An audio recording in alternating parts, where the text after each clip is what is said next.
فاتح خیبر شیر خدا سیدنا علی المرتضیٰ رضی اللہ تعالیٰ عنہ با مقابلہ مرحب۔ ناظرین، چینل پر نئے ہیں تو پلیز میرے چینل کو سبسکرائب کر لیجئے، ویڈیو کو آخر تک لازمی دیکھیے گا۔ اب میں بنا وقت کو ضائع کیے بڑھتا ہوں آج کی انفارمیٹیو ویڈیو کی طرف۔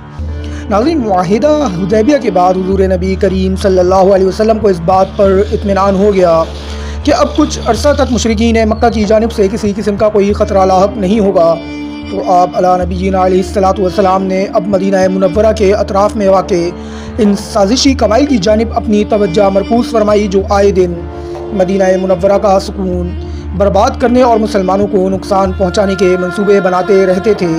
چنانچہ حضور نبی کریم صلی اللہ علیہ وسلم نے سب سے پہلے خیبر کا رخ کیا۔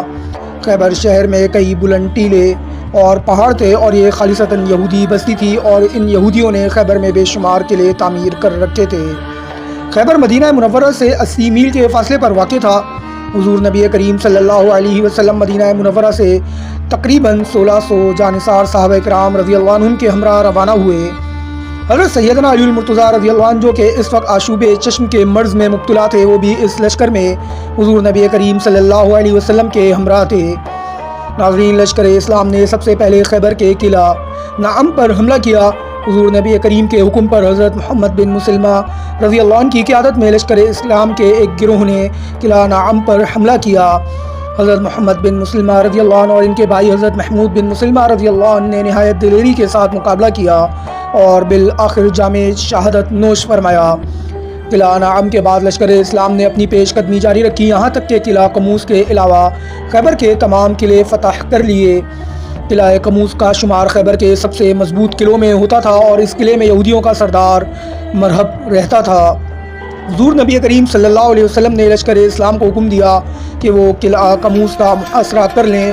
لشکر اسلام نے قلعہ قموس کا محاصرہ کرنے کے بعد اس پر کئی تابڑ توڑ حملے کیے، لیکن فتح نصیب نہ ہوئی اور انہیں یہودیوں کی جانب سے بھی سخت مزاحمت کا سامنا کرنا پڑا۔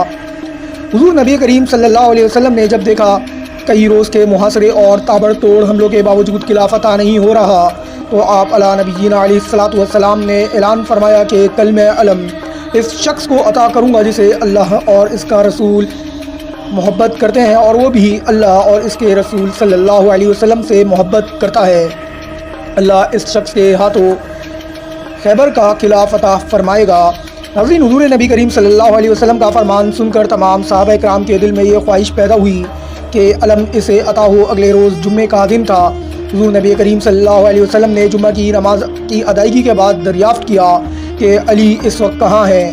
حضرت سیدنا علی المرتضیٰ رضی اللہ تعالیٰ عنہ جو کہ ابھی تک آشوب چشم کے مرض میں مبتلا تھے اور اسی وجہ سے جنگ میں عملی طور پر بھی حصہ نہ لے سکے تھے، انہیں بلایا گیا۔ حضور نبی کریم صلی اللہ علیہ وسلم نے دریافت فرمایا، علی کیسے ہو؟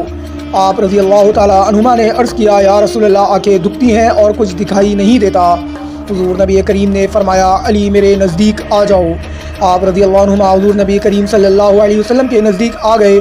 حضور علی نبینا علیہ الصلوۃ والسلام نے اپنا لعاب دہن نکالا اور اسے آپ رضی اللہ تعالیٰ عنہ کی آنکھوں پر لگایا، جس سے آپ رضی اللہ تعالیٰ عنہ کی تکلیف جاتی رہی اور حضرت علی کی آنکھیں ٹھیک ہو گئیں۔ ناظرین، حضور نبی کریم صلی اللہ علیہ وسلم نے جھنڈا یعنی علم حضرت علی المرتضیٰ شیر خدا رضی اللہ تعالیٰ عنہ کو عطا کرتے ہوئے ان کے حق میں دعائے خیر فرمائی۔ حضرت سیدنا علی المرتضیٰ رضی اللہ عنہ فرماتے ہیں، حضور نبی کریم صلی اللہ علیہ وسلم کے لعاب دہن لگانے کے بعد مجھے کبھی آنکھوں کی کوئی بیماری نہ ہوئی، بلکہ میری آنکھیں پہلے سے زیادہ روشن ہو گئیں۔ شیر خدا سیدنا علی المرتضیٰ رضی اللہ عنہ لشکر اسلام کے ہمراہ قلعہ قموس کے دروازے پر پہنچے اور جھنڈا دروازے کے پاس گاڑ دیا۔ آپ رضی اللہ تعالیٰ عنہ نے ایک مرتبہ پھر لوگوں کو اسلام کی دعوت دی، جسے انہوں نے قبول کرنے سے انکار کر دیا۔ اس دوران ایک یہودی نے قلعہ کی چھت سے پوچھا کہ تم کون ہو؟ شیر خدا رضی اللہ تعالیٰ عنہ نے فرمایا، میں علی بن ابی طالب ہوں۔ اس یہودی نے جب آپ کا نام سنا تو کانپ اٹھا اور کہنے لگا، تورات کی قسم، یہ شخص قلعہ فتح کیے بغیر ہرگز نہیں جائے گا۔ حضرت علی المرتضیٰ رضی اللہ عنہ نے قلعہ قموس پر حملہ کیا تو یہودیوں کے سردار مرہب کا بھائی حارث کئی یہودیوں کے ہمراہ مقابلے کے لیے نکلا۔ آپ رضی اللہ تعالیٰ عنہ نے ایک ہی وار میں اس کا کام تمام کر دیا اور لشکر اسلام نے باقی کے تمام یہودیوں کو جہنم واصل کر دیا۔ ناظرین، مرہب کو جب اپنے بھائی کے قتل کی خبر ہوئی تو غیظ و غضب کے عالم میں ایک لشکر کے ہمراہ قلعہ قموس سے باہر نکلا اور با آواز بلند کہنے لگا، خیبر مجھے جانتا ہے کہ میں مرحب ہوں، سطح پوش ہوں، بہادر اور تجربہ کار ہوں۔ حضرت سیدنا علی المرتضیٰ شیر خدا رضی اللہ عنہ نے اس کے جواب میں فرمایا، میں وہی ہوں، میری ماں نے میرا نام شیر رکھا تھا اور میں دشمنوں کو نہایت تیزی سے قتل کرتا ہوں۔ ناظرین، مرحب نے جب حضرت سیدنا علی المرتضیٰ رضی اللہ عنہ کا کلام سنا تو غصے میں اس نے تلوار کا وار کیا، جسے حضرت علی المرتضیٰ شیر خدا رضی اللہ عنہ نے اپنی تلوار سے روک لیا اور اس پر جوابی وار کیا اور ایک ہی وار میں اس کا سر قلم کر دیا۔